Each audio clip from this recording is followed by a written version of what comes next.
Bonjour à tous, je suis le professeur Olivier Picon, gynécologue obstétricien à l'hôpital Louis Mourier à Colombes, et je vais vous parler d'une particularité chez la femme enceinte dans la prise en charge du SARS-CoV-2, qui est celle de la corticothérapie. Pour tout patient oxygénodépendant, il y a une indication de corticothérapie.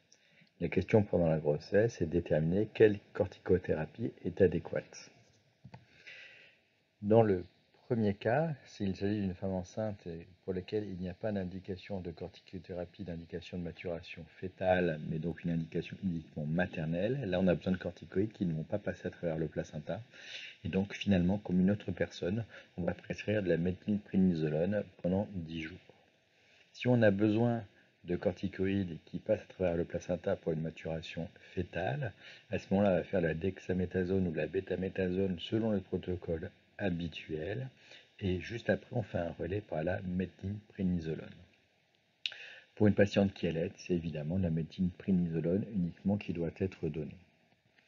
Il est donc important de ne pas retarder une maturation fœtale pendant la grossesse, de bien faire attention que la méthylprednisolone ne passe pas le placenta et n'aura pas d'effet secondaire ni bénéfique ni maléfique sur le nouveau-né, et que si on veut faire une maturation pour protéger le fœtus et le nouveau-né d'une prématurité, il faut de la dextro de la bétaméthasone.